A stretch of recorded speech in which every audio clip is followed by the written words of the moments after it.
अस्सलाम वालेकुम स्टूडेंट्स। इस वीडियो में हम बात करेंगे पोरफायरियस की और हीम सिंथेसिस की। बेसिकली पोरफायरियस सबसे पहले देख लेते हैं क्या होता है। पोरफायरियस हमारे पास ये एक जेनेटिक रेयर डिफेक्ट है हीम सिंथेसिस। मीन्स जब भी हीम की सिंथेसिस होगी, ठीक है, ये हीम की सिंथेसिस के स्टेप्स है, तो जब भी कोई भी डेफिशिएंसी किसी भी स्टेप पे किसी भी लेवल पे हमारे पास कोई भी एंजाइम डेफिशिएंट होगा, उससे हीम की कोई भी डिजीज़ होगी। पोरफायरियस बेसिकली उस पैथोलॉजी को कहते हैं, उस डिसऑर्डर को कहते हैं, ठीक है, जब भी जो भी उस डेफिशिएंसी की वजह से वो होगा अफेक्ट, ठीक, डिफेक्ट होगा।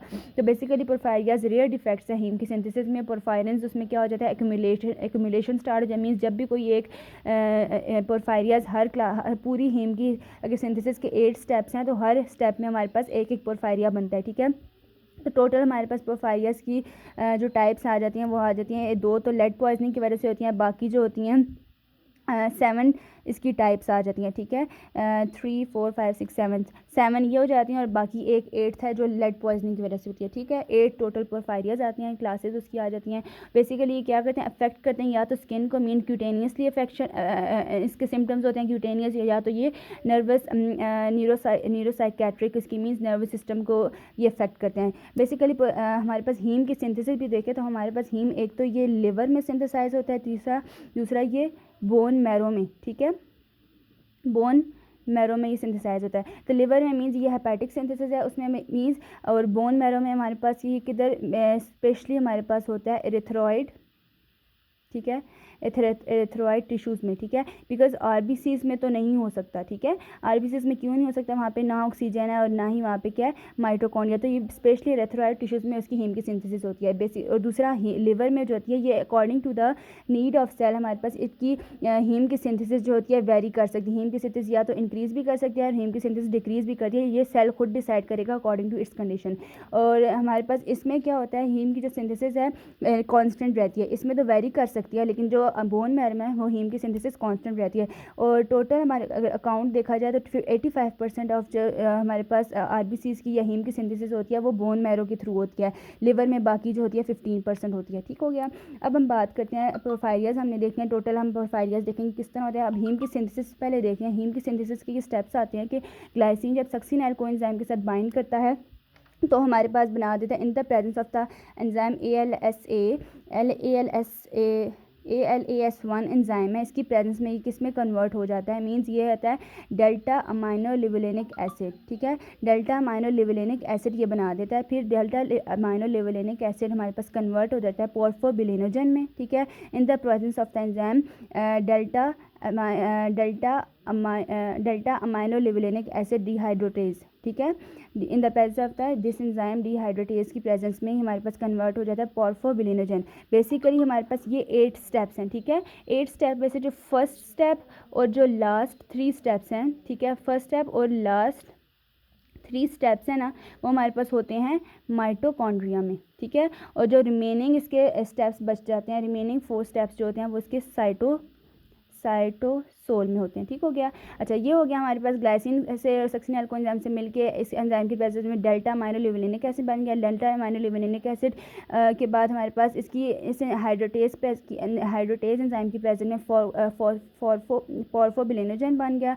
दैन पोर्फोबिलिनोजन से हमारे पास बन गया hydroxy methyl bilane in the presence of the hydroxy methyl bilane synthase enzyme की प्रेजेंस में। दैन हाइड्रोक्सी मिथाइल बिलेन हमारे पास कन्वर्ट हो जाता है यूरोपोर्फिनोजन 3 में, uroporphyrinogen 3 in the presence of the enzyme uroporphyrinogen 3 synthase.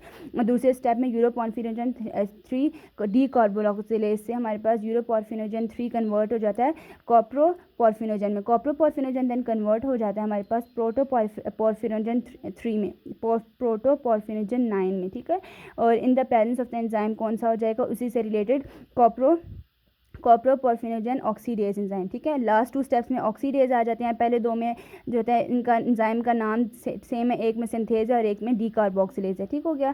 Then last step में क्या हो जाता है, प्रोटोपोर्फिनोजन कन्वर्ट हो जाता है प्रोटोपोरफायरिन में, और प्रोटोपोरफायरिन फेरेटोचिलेज की प्रेजेंस में हीम में कन्वर्ट हो जाता है, ठीक है। ये किसकी सिंथेसिस है, ये आपको याद करने पड़ेंगे स्टेप्स। अब हम बात करते हैं पोरफायरियस के, मीन्स ये हर स्टेप पे हमारे पास डिफरेंट पोरफायरिया, ठीक है। जो एरेथ्रोपोइटिक 2 पोरफायरियाज हैं वो एरेथ्रोपोइटिक उसके नाम से ही शो हो जाएंगे, जो एरेथ्रोपोइटिक पोरफायरिया होंगे। एक ये आ जाता है, इसमें एरेथ्रोपोइटिक है, ठीक है, और दूसरा ये लास्ट वाला एरिथ्रोपोइटिक है। बाकी सारे पोरफायरियाज क्या हैं, लिवर से रिलेटेड है, मींस हेपेटिक हैं, वो हेपेटिक पोरफायरियाज आ जाते हैं। ठीक है, पहला पोरफायरिया जो हमारे पास होता है वो इस एंजाइम की डेफिशिएंसी की वजह से होता है। इसमें आती है लेड, इस एंजाइम की डेफिशिएंसी कौन सा एंजाइम है ये, डेल्टा अमाइनोलिवुलिनिक एसिड डिहाइड्रेटेज की एब्सेंस की वजह से हमारे पास कौन सा पोरफायरिया होता है, इसको कहते हैं हम एक्यूट इंटरमिटेंट पोरफायरिया, एक्यूट इंटरमिटेंट पोरफायरिया। अब आपको इसमें एक और बात बताती चलूँ कि ये हमारे पास ये जो हाइड्रोक्सी मिथाइल बिलेन है, ठीक है, ये पहला हमारे पास टेट्रापायरोल रिंग बनाता है। ठीक है, टेट्रापायरोल रिंग पहला ये बनता है, उसके बाद सारे टेट्रापायरोल रिंग है, इससे पहले टेट्रापायरोल रिंग किसी के पास नहीं है। ठीक है, जो यहाँ पे हम ये देखना चाह रहे हैं कि जो पहला टेट्रापायरोल रिंग बनता है ना, उससे ऊपर जितनी भी पोरफायरियाज हैं, जितनी भी डेफिशिएंसीज होंगी, वो उसमें हमारे पास कौन से सिम्टम्स होंगे, न्यूरोसाइकेट्रिक। ठीक है, उसमें न्यूरोसाइकेट्रिक सिम्टम्स होंगे। लेकिन जो उससे नीचे इस हाइड्रोक्सी मिथाइल बिलेन से नीचे जितने भी पोरफायरियाज हैं, उनमें जो सिम्टम्स होंगे वो क्यूटेनियस होंगे। ठीक है, मींस स्किन से रिलेटेड होंगे सिम्टम्स। ठीक हो गया, मींस ये फोटो सेंसिटिव भी हैं। ये कौन से हैं, ये फोटो सेंसिटिव होंगे, और ये हमारे पास फोटो सेंसिटिव नहीं होंगे। ठीक हो गया, अब हमने पहला एक्यूट इंटरमिटेंट पोरफायरिया पढ़ा, देन दूसरा देखते हैं। दूसरा पोरफायरिया का नाम है, हमारे पास आता है क्रॉनिक एक्यूट इंटरमिटेंट पोरफायरिया। हमने देख लिया, पहला हमारे पास ये आ जाता है लेड पॉइजनिंग। सॉरी, यहाँ पे जो डेल्टा अमाइनोलिवुलिनिक एसिड की वजह से हमारे पास क्या होती है, लेड पॉइजनिंग होती है। ठीक है, मींस किसी भी आयरन इसमें हमारे पास यूज़ होता है तो उसकी पॉइजनिंग की वजह से ये वाला पोरफायरिया कॉज होता है। देन दूसरा पोरफायरिया कौन सा आता है, एक्यूट इंटरमिटेंट पोरफायरिया आ जाता है। ठीक है, वो इस एंजाइम की डेफिशिएंसी की वजह से होगा। देन हमारे पास इस एंजाइम की डेफिशिएंसी की वजह से कौन सा, क्रॉनिक एरिथ्रोपोइटिक पोरफायरिया आ जाता है।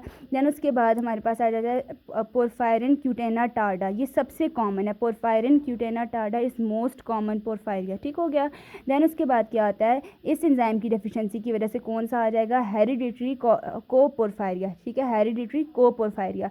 देन इस एंजाइम की डेफिशिएंसी की वजह से पोरफायरिया होगा, उसको कहते हैं वेरीगेट पोरफायरिया। ठीक है, और जो लास्ट फेरेटोचिलेज की डेफिशिएंसी की वजह से दो तरह से कॉज हो सकता है, एक तो एरिथ्रोपोइटिक पोरफायरिया भी हो सकता है। ठीक है, दूसरा इसमें लेड पॉइजनिंग भी हो सकती है। तो बेसिकली इन पोरफायरियाज को हमने इसी तरह याद करना है, और आपने ये याद रखना है कि कौन से न्यूरोसाइकेट्रिक सिम्टम्स कॉज करते हैं। मींस जो इससे पहले और इससे पहले दो ही हैं, एक लेड पॉइजनिंग वाला था ये, और एक है एक्यूट इंटरमिटेंट पोरफायरिया। उससे नीचे बाकी सारों में क्यूटेनियस सिम्टम्स होंगे और वो फोटो सेंसिटिव होंगे। ठीक है, ये बात होगी।